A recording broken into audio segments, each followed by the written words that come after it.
You're listening to the ESP, the European Skeptics Podcast, an independent weekly show set out to bring you news, interesting topics, and interviews with people mostly from Europe, building bridges and breaking down language barriers to show the world how active and awesome the skeptical movement is in the region. This is episode 530. I'm your host, András Pinter, and joining me for the show is my co-host, Pontus Böckman. Servus. Hello, hejsan, hi, András. Hi. How are you? The short answer is okay, I'm okay. You're well. That's I'm okay, good. thanks. You're okay, and I'm yeah. not going to go into the long answer.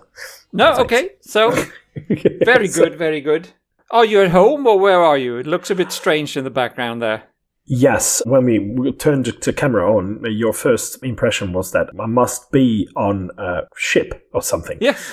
Well, that is the design of the room that I'm currently sitting in, which is in a hotel. It's called Hotel Il Principe. It's in Milazzo, in the north of Italy. In the north of Sicily.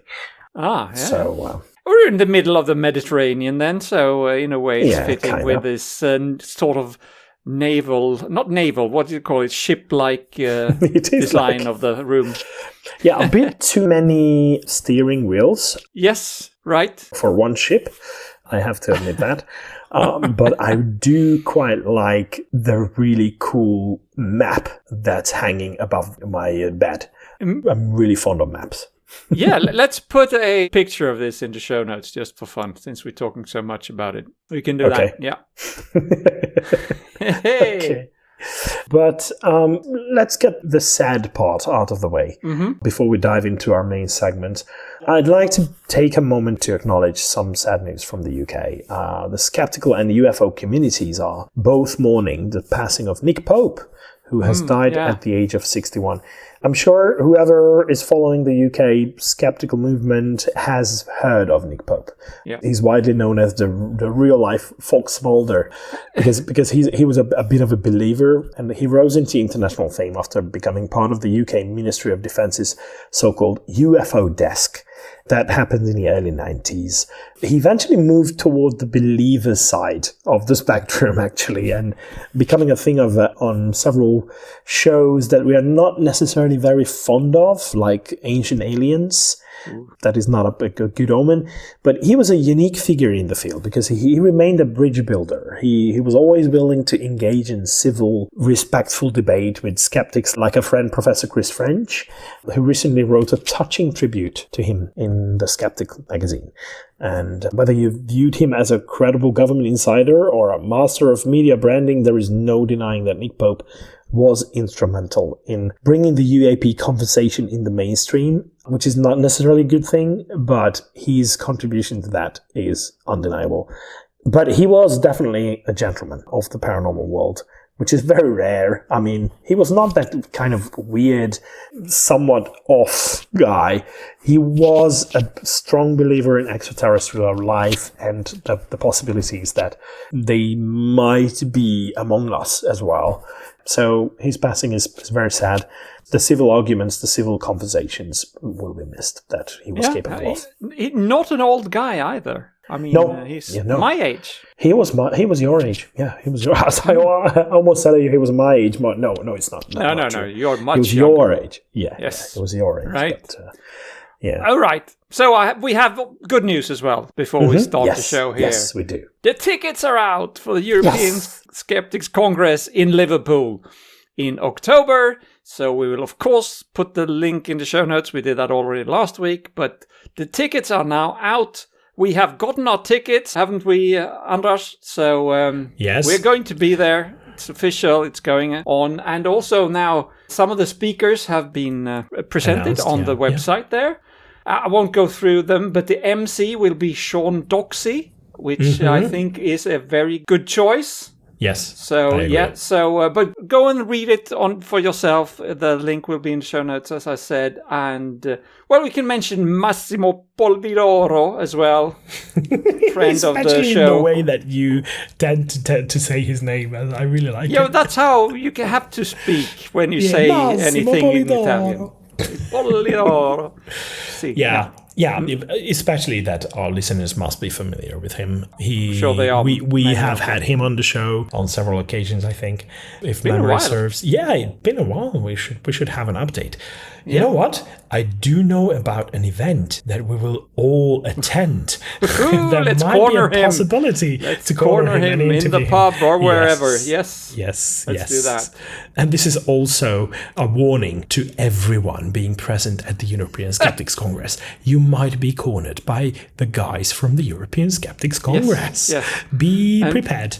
There's only one defense you can have against that, and that is to buy us a beer. Then we will become pretty mellow and nice. We will shut up, or just we will not shut up. More. No. We will talk more, but not necessarily with a microphone in our hands. Yeah, that's true. Anyway, you should all go to the website and sign up and plan your trip and book a hotel or whatever you need to do, because it's going to be a fantastic time. Exactly. Yeah, I do encourage everyone to do so. However, when I started promoting it among our members, the members of the Hungarian Skeptics, well, someone pointed out that there is a prerequisite to being able to go there, and that is that there is enough supply of kerosene when that happens. Oh, yes, for the flights. Yes, otherwise you'll have to hitchhike or swim, I don't know. Don't care how you do it, but be there. Or just take a bloody electric car and drive there. If you're coming from any part of Europe, it's not an impossible task anymore. Just do right. that. There is a tunnel. There is a tunnel. Yeah. As well. And there you are don't have to swim if you don't want to. And there are lots of electric cars available, and there are lots of electric chargers. It's not an impossible task. Yeah. That's what I'm planning to do if I can't get a flight. That's how dedicated we are. Yes, we are.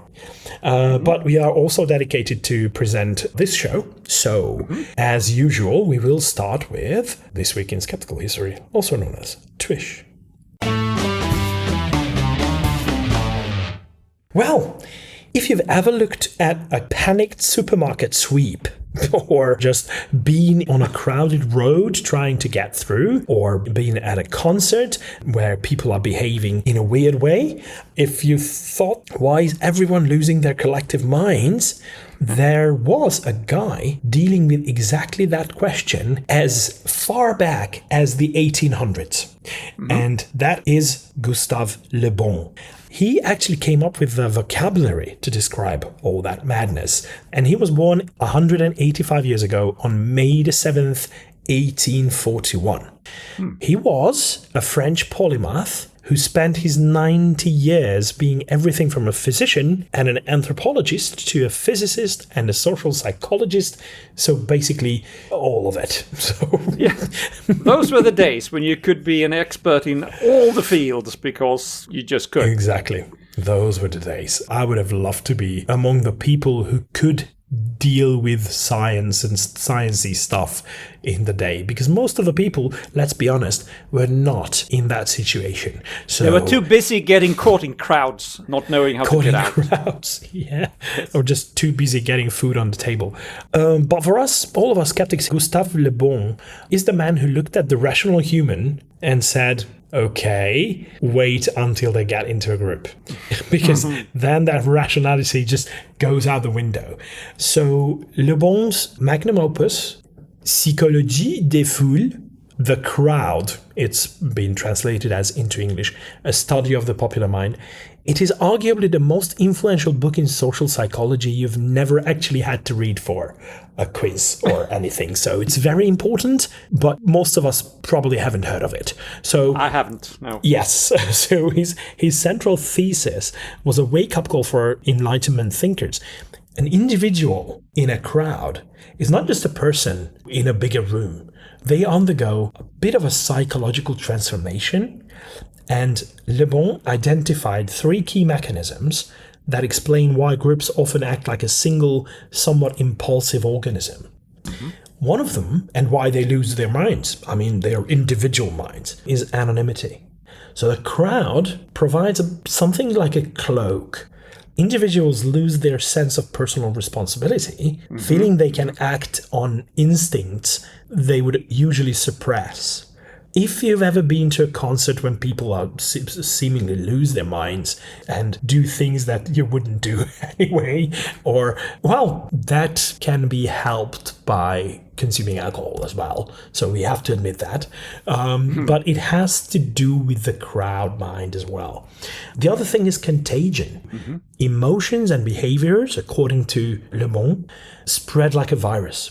Well, he didn't know much about the viruses, but it spreads like it was a bad wording for me, but it spreads like a disease.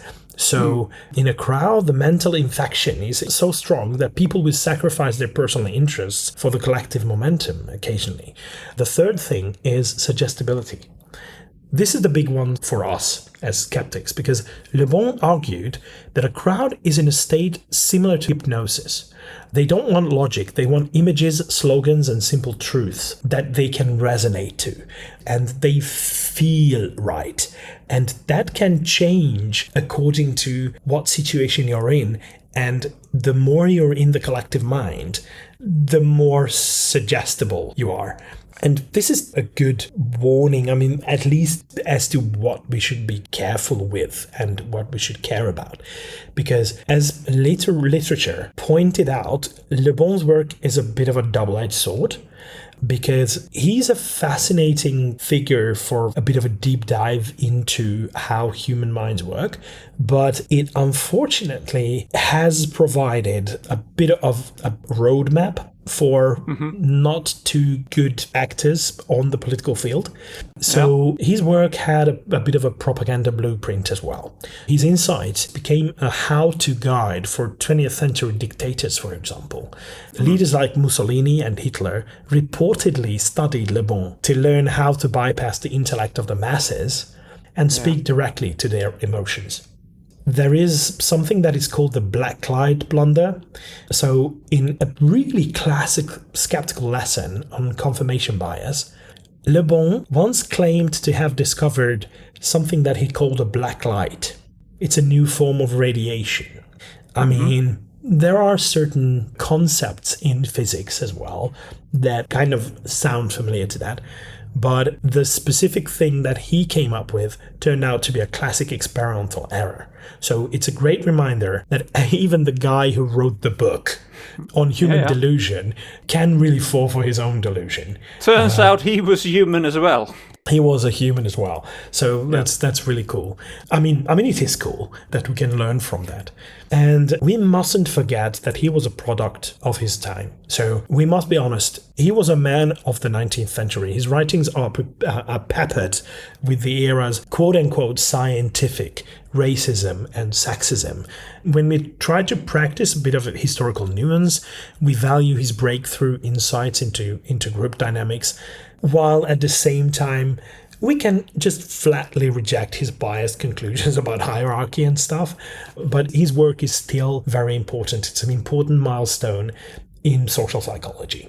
Yeah, so his ideas have held up over the years, more or less? Not all of them. Not all of them. Unfortunately, I haven't. So this is a second-hand report that I can provide you with, because I personally haven't read the book. Okay, all right. So I don't know. But it sounds familiar. I mean, we recognize the ideas. Yes. It sounds right. Yeah. Okay. Yeah. So I have read a lot of literature on social psychology, and as you say, it sounds familiar and sounds about right.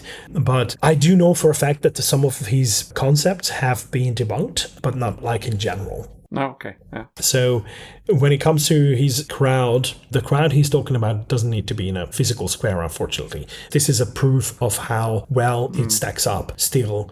It lives in the digital comment section as well. So his warnings about the loss of critical judgments and the power of the charismatic leader remain the foundational defenses of the skeptical movement as well. So yeah, I thought that this week we could celebrate his birth, and let's remember his most vital lesson, that your brain is a wonderful tool, but it gets a lot more vulnerable the moment you join the us versus them kind of attitude, and you jump on the bandwagon.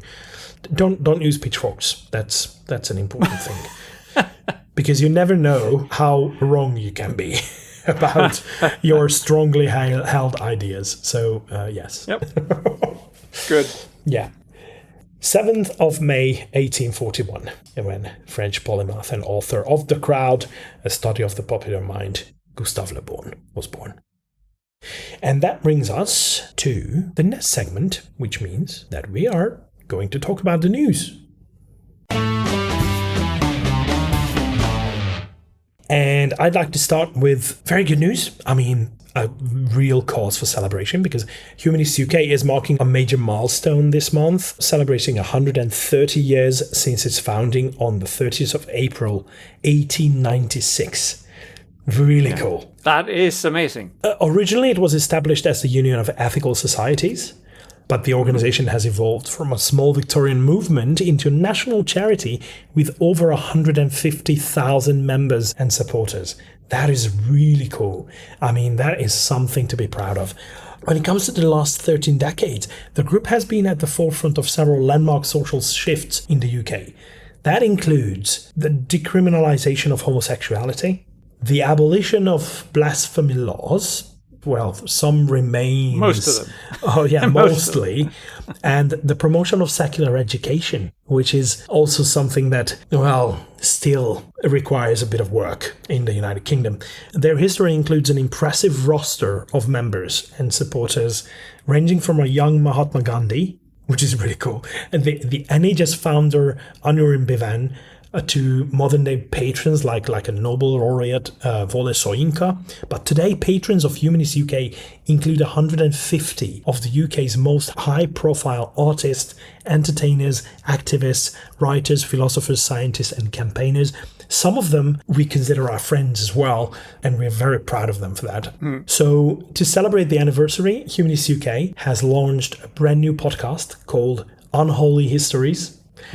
Quite like the title. The series explores the rebels, reformers, and freethinkers of the past, with early episodes focusing on the heroines of free thought, which is a very important topic to cover, because they have been doing a lot to achieve equal opportunities and equality in general. And the history of the animal rights movement as well, covered there. So this coincides with the 5th anniversary of their Humanist Heritage Project, which was an initiative supported by the National Lottery Heritage Fund to ensure that the contributions of non-religious people aren't written out of British history. If you want more information, check out the new podcast. Visit Humanists UK, where the website will lead you to all that content. Pretty good. And congratulations to the Humanists UK. Absolutely. Very good. Very well. Yeah. All right, so we don't talk too much about ghosts on this show because, frankly, it's a bit silly, isn't it? And we are a skeptical podcast, yes. Well, yes, I mean, yes. So there is a skeptical angle coming up, don't you worry. But there's not a lot of people who believes in ghosts, really, are there? Well, actually, quite a few people do. And many believe in haunted houses. Some people swear that they feel bad when they enter some houses. It's just creepy and spooky for no apparent reason. And if you're not thinking rationally, then you may easily think that maybe this house is haunted. Quite alarming, I think, for some people. I mean, if you bought an old house and this is now your home and you're convinced that it's haunted, what can you do? Some people, they call a priest or an exorcist, someone to drive out the ghost, but that never really works. Spoiler, because what good are priests anyway?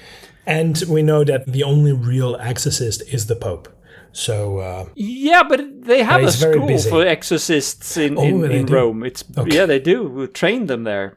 So you can get hold of exorcists with a diploma. So obviously we skeptics can laugh at this because we don't typically believe in the supernatural, but that's not very helpful to do that, and it's not very nice. It's pretty mean to dismiss somebody who is scared, just calling them ridiculous or even stupid. But what if there is something there? Maybe it's not all in their heads after all. A scientific paper published in the Frontiers in Behavioral Neuroscience on the 27th of April looked into this, and they wanted to explore one possible explanation or angle to this. They were looking into whether people could be influenced by inaudible infrasound, just like many animals can, and maybe this could have an effect on how people experience things. So infrasound are sound waves with frequencies below 20 hertz. That's typically where you draw the line. And they are imperceptible to humans. You can't hear them. In this study, they used 18 hertz just to make sure that nobody really heard anything. It wasn't a huge study. They had 36 participants, and they tested them sort of in two axes, if you will. One axis was if they were feeling calm or unsettled, and the other was if they were exposed to music. They were always exposed to music, but one set of music had these infrasound in them and the other had not. And then they checked to see what happened, and they measured the participants' self-reported feeling of irritability, disinterest, and sadness. So there were 3 dimensions after each test. And of course, we know self-reporting is a bit of a problem sometimes. It's not always perfectly accurate, but if you do it right, it can give you a hint. But they also looked for elevated cortisol levels. And that is more objective. You can test for that. So how did that turn out? They found, with statistical significance, that infrasound exposure was linked to elevated cortisol levels, as well as higher self-reported scores on the 3 mood characteristics, which were irritability, feeling disoriented, and sad. And the authors write this in their conclusion, quote, "Considering the prevalence of infrasound in and around human habitats, these findings emphasize the potential value of identifying and mitigating sources of infrasound pollution within our environments," end quote. Now, in a separate news article in the same magazine, Frontiers in Behavioral Neuroscience, the editor makes a case for that this may explain the phenomenon of haunted houses. Many older houses have old plumbing that can, in certain cases, produce infrasound. Oh. He wrote, quote, "The cause might be vibrating pipes rather than restless spirits," he says. Yeah, it could be. I mean, we don't know. Yeah. I find it interesting. It could be that is right, but as good skeptics, of course, we must realize this is just a hypothesis. It's pretty plausible, I guess, but we need to look into it more, because where is the mechanism, right? If you cannot hear the sound, how is it affecting you? But it seems to be something there. And also, this was an experiment. This was not pipes in old houses. So it's an idea, and we have to look into it more. It's a hypothesis, but the other hypothesis, the counter-hypothesis, is the presence of ghosts. So if you measure those two, obviously you tend to lean towards one of them as a skeptic. Even though it might be wrong still, but then we could keep searching. Yes, at least it is consistent with the real world. It's not make-believe. More research is needed. All right. Well, some people do research, and then they do research into how the things that they come up based on their previous research are tested. And this is what we really admire about the team of Skeptical Science, right? So it's about the world of climate communication. We all know that feeling when you try to argue with a relative over the dinner table about global warming, and you struggle and you have this doubt as to whether it makes any sense whatsoever. So you might want to hear this, because there is new data out from the long-running Skeptical Science experiment, and it's giving us a scientific roadmap on how to actually change minds, or at least how to arm ourselves for the fight. And this is basically the same team. Well, it's an extended team with social psychologists and researchers that came up with the debunking handbook, for example. So these guys know their shit. So presented at the European Geoscience Union 26 conference and recently published in Geoscience Communication, the study analyzed over 6,000 participants who interacted with the Skeptical Science website over a 4-year period. It all started out with more than double that, but this was the number of people who were actually willing to go through the whole thing. And the goal of it was to see if the so-called fact-myth-fallacy debunking model that many of us are familiar with, but they wanted to know if it actually works in the wild. The researchers used a pre- and post-survey method, asking visitors to rate their agreement with climate statements before and after reading a rebuttal. We have mentioned those rebuttals that have been published on Skeptical Science's website over the years, but the results of this study offer a fascinating look at the skeptic audience. First, there is good news. Debunking seems to be working. Woohoo! In general. But, first of all, even among those categorized as dismissive of the idea of climate change, belief in myths decreased after reading the rebuttals. So that shows you that they kind of work. On the other hand, the study also found that there was a curious dip in certainty among some supporters of climate change science, which suggests that even a good argument can occasionally cause a momentary wobble in confidence if it's not framed correctly or it's not framed in the way that it is easy for you to digest. So that there might be a bit of a change, even if it's a momentary thing. But the real secret sauce for a successful rebuttal came down to two things. First of all, you cannot just tell someone that they are wrong. Well, we've kind of known that. Well, you can, but it won't work. It won't work. It will just result in them dismissing everything you say. So you have to provide a replacement fact. So a new piece of information that fills the vacuum left by the debunked myth. Okay. It makes sense, right? Yes. Secondly, you have to point out the logical fallacy. It turns out that explaining how a person is being misled is often more powerful than just showing them the data and showing them that they are wrong. So if the mechanism is also known or explained as to how they are being misled, that makes it easier to digest. Mm-hmm. So, as a result of these findings, the Skeptical Science team is currently overhauling their entire database, over 250 rebuttals, to follow this fact-myth-fallacy structure even further using the results of this study as well. So next time you're heading into a skeptical debate, just remember that. Don't just state the facts, expose the logic as well. And now it is backed up by evidence. They're doing such great work and have been for over a decade. I think I'm so impressed. Yeah. Really cool. Very good. All right. So in to meet or not to meet news, which looks better on paper than it sounds because I spelled meat MEAT. So it's about diets. It's about diets. Yes.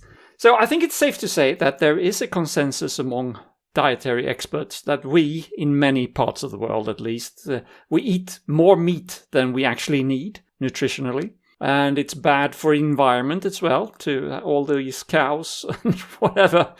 And possibly it is hurtful to our health as well.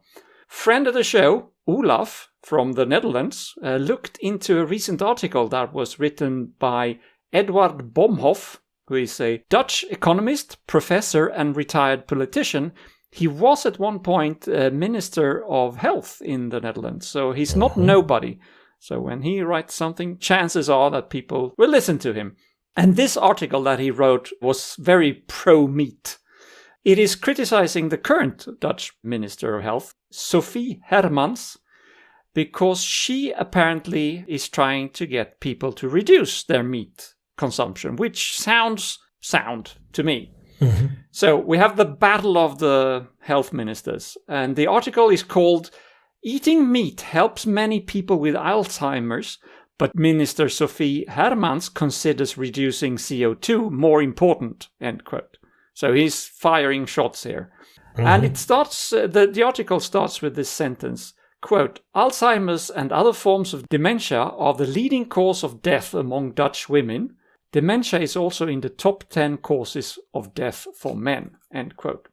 And in the rest of the article, he claims that the Dutch Nutrition Center, which is, of course, under the health ministry, is ideologically driven and even suggests that it, quote, "wants everyone to eat vegetarian," end quote. He also describes the advice as dangerous. So, is he correct or not? Well, it is certainly more complicated than that, and we are used to that. My favorite sentence. Skeptical movement. Yeah. So Bomhoff, the retired politician, he gets his information about Alzheimer's by referring to a Swedish study, which I hadn't heard about, but it was published not too long ago in JAMA. This study finds that for a part of the population, increased meat consumption is correlated with reduced risk of Alzheimer's. So eat more meat, then you don't get Alzheimer's, in short. Very interesting, if true, and worth looking into. The background is that people with certain genotypes called APOE4, and I'm just reading this, I don't know what that is, but it doesn't matter. If you have these genotypes, you are at a higher risk of Alzheimer's disease. So the study found that in this group, and in this group alone, higher meat consumption was associated with lower risk of dementia and associated also with better cognitive performance. So, therefore, Bomhoff says we need to get everyone to eat more meat, not less. So, that is a little bit simplified, right? It's an oversimplification of the situation, yes. Yeah, he's looking at one parameter, he's only looking at part of the population, and then he decides that everybody should do this. Yeah. First of all, this study, which seems to be a legitimate one, still has some caveats. It is a correlational study, so we cannot be sure of cause and effect here. It does adjust for some potential confounders, such as education level and physical activity, but it doesn't adjust, for example, for long life dietary patterns and income level. And also, the study relies on self-reported dietary intake. So it's self-reported, which we mentioned before, can be a problem. And maybe especially self-reporting by people in a study about impaired cognitive abilities, especially, it could be a problem. I'm not saying it is, but it could be. It could be. They don't remember what they ate. Sorry to be mean. This is a serious topic. It is indeed. Okay, Olaf also points out a pretty damning factor that Bomhoff doesn't mention. 82% of the population in the Netherlands do not have the APOE4 genotype. So we're talking about only 18% of the population, and he wants to drive meat consumption for everybody based on a very small group, or less than 1 person out of 5 is affected by this. And of course, there are other aspects of eating a lot of red meat, and especially processed meat. I mean, it's bad for your heart, cardiovascular diseases, and other things. And then you have the environmental considerations. So again, science is often complicated, and you have to weigh many factors together, and you need to read more than one scientific study that just agrees with what you want to hear before you decide that you know what's best for everyone. But thank you very much, Olaf, for your balanced analysis. It was a pretty long email, but I appreciated it. And as always, we do appreciate it very much when listeners like Olaf sends us these kinds of things. Yeah. So thanks a lot. Yeah, do that if you can. And especially as this example showcases very well, that we don't necessarily come across everything that is worth talking about on this show, especially with the language barriers that we have and that we want to break down. This is what we say at the beginning of the show. So yes, this is a good way of doing it. Thanks, Olaf. Yeah, I'd like to mention something that is also related to some of the research that has been done on a certain topic, specifically in Switzerland. Because, as we know, Switzerland has been for a while the place that we look at as the bad example of how not to deal with homeopathy on a public health system. But they seem to have quietly but decisively brought an end to a long-running political and bureaucratic saga. I'm not talking about how they support homeopathy, but their repeated attempts to kind of quote-unquote evaluate homeopathy for inclusion in the country's basic healthcare insurance package. So there was a new analysis published on Edzardern's blog by Udo Andruscheit as a guest post, and he argues that this marks the collapse of an endless loop, one that had been running for more than a decade without ever resolving the core question of whether homeopathy works. And this story goes back to 2009, when a referendum mandated that several complementary and alternative medicine modalities, including homeopathy, be covered by basic insurance. So that is the madness that I referred to at the beginning of this segment. This created a political expectation that these treatments should be legitimized, even though the scientific evidence for efficacy was lacking. But they were trying hard to find that evidence. And to square this circle, Switzerland turned to a health technology assessment. But these HTAs are designed to evaluate cost effectiveness and system impact after efficacy has been established, and not to determine whether a treatment works in the first place. So it should be like a prerequisite for this whole evaluation that it already is proven to work. So this is a weird situation. It definitely is something that has been pushed by the political actors. So this is why it's been hanging up there. The result was a contradictory document that claimed homeopathy's effectiveness was proven, while simultaneously admitting it could not answer the questions that the health technology assessment is supposed to address. It's really weird. In the meantime, the Institute for Complementary and Integrative Medicine at the University of Bern provided academic cover without producing evidence of efficacy. So lending their name to this whole thing and focusing instead on sociological studies and patient satisfaction, which is a legitimate question and a legitimate area of research as well, but it's not the core question when it comes to homeopathy. And according to the analysis, this helped normalize homeopathy institutionally while still avoiding the scientific issue entirely. By 2026, the system had run out of room to maneuver, apparently. With no new evidence, a failed HTA detour, and institutions structurally unable to address the real question, the Swiss government halted the evaluation process altogether. Not postponed, simply stopped. So, well done. I mean, this is way overdue, but it's actually done now. The article written by Udo Anderscheid stresses that this is not an endorsement of homeopathy. Rather, it's an acknowledgement that political mandates cannot substitute for scientific evidence, and that no amount of administrative looping can make an ineffective treatment effective. So, well done. I'm really happy for this to have happened. We don't know whether it will result in the withdrawal of support from the government funding for these treatments, but it's a good step towards that, I think. All right, but that brings us to the end of the news round, which means that we are about to find out who's been really wrong lately. Yes. Anders, do you know your Bible? Well, I would not claim so. I tend to read up on it occasionally, but... All right, then I can tell you, and I don't know my Bible either, but I can read other things.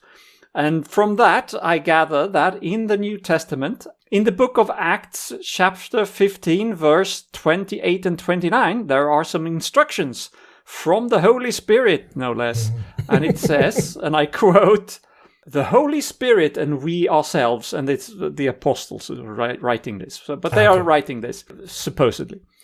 "The Holy Spirit and we ourselves have favored adding no further burden to you except these necessary things, to keep abstaining from things sacrificed to idols, from blood, from what is strangled, and for sexual immorality.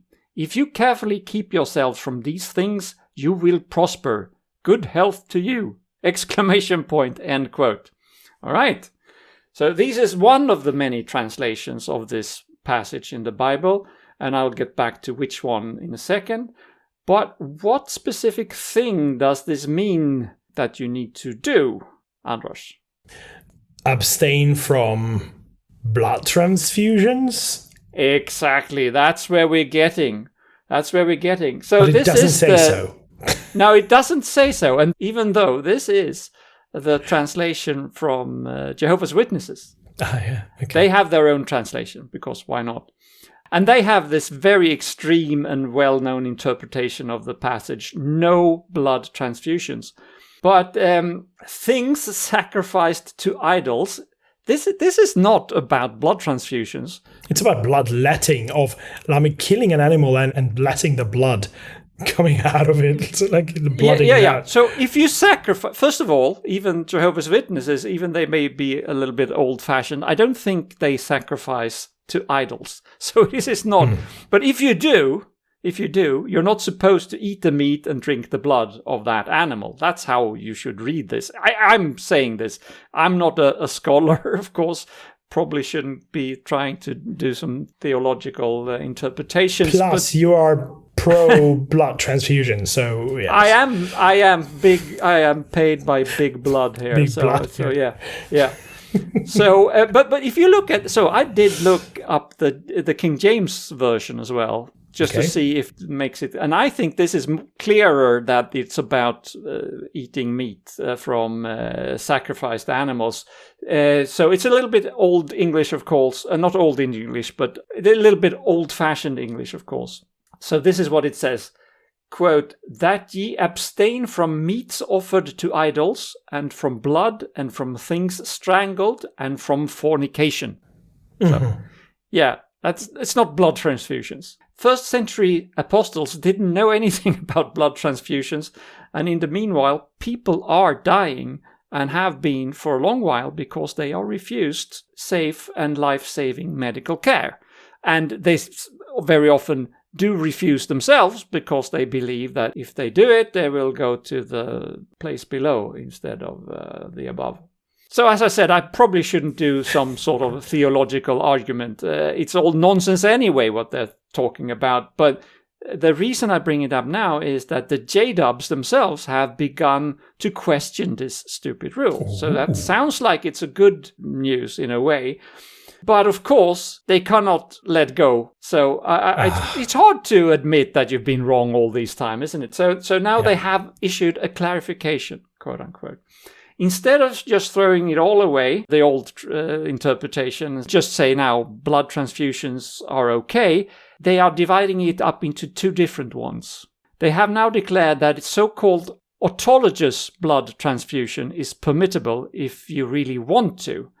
And I didn't know what autologous meant, but it means if you transfuse blood from yourself. So sometimes when you're having a planned... So it's like dialysis?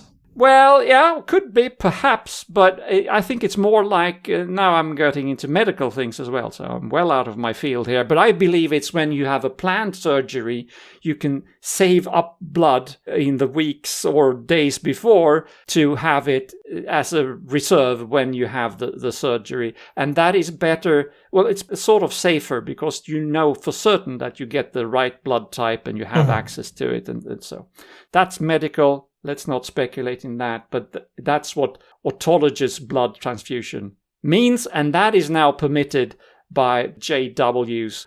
So it's not going to be a really right after all? It's not going to be a really right, because they should just give it up and admit that they were wrong. This has nothing to do with blood transfusion. There's no logic. I mean, okay, we're talking about religions here, but there's no reason to do this, and people are suffering and have been for a long, long while and dying, and also suffering because some have accepted blood transfusions and then they are living with this fear for the rest of their lives that maybe I will now go to hell because I was scared and I approved this transfusion even though I shouldn't have. And now even they must be very confused, because if you are that person, you did a blood transfusion, you accepted a blood transfusion 20 years ago, and you've been living in fear all along, and now they're saying, well, that was okay. So, what? That's silly, stupid, and cruel in a way. Yeah. So, for continuing to cause quite unnecessary harm and often death, for no reason, JW, also Jehovah's Witnesses, they get this week's award for being really wrong. And it is, again, well-deserved. Thank you very much, Pontus. Thank you. And that brings us to the conclusion of today's episode, which, as usual, will be a quote. And the quote comes from today's birthday boy, Gustave Le Bon, a French polymath. And the quote is, "The masses have never thirsted after truth. They turn aside from evidence that is not to their taste, preferring to defy error if error seduce them. Whoever can supply them with illusions is easily their master. Whoever attempts to destroy their illusions is always their victim. Wow. So this was known at least 150 years ago. Yeah. And we still haven't learned the lesson. Well, we should listen to learn the lesson. So that is the key concept here, I think. Yeah. All right. But that brings us to the end of this week's episode. I'd like to thank you, Pontus. Thanks a lot. Many, many thanks to our listeners as well for tuning in. Please keep doing so. And until next week, goodbye. Hej då! Visslat.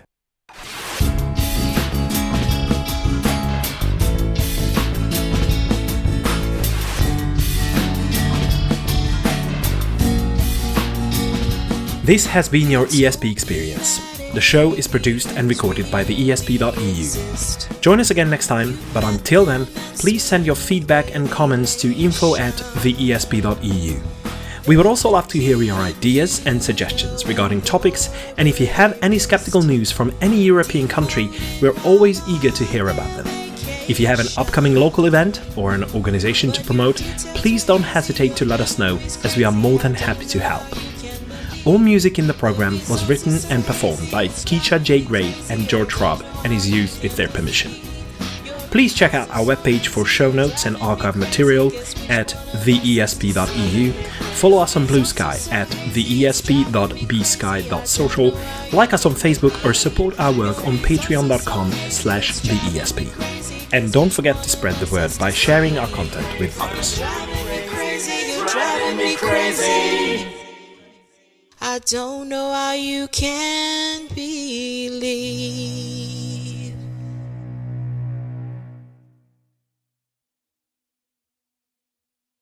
In and around human habitats,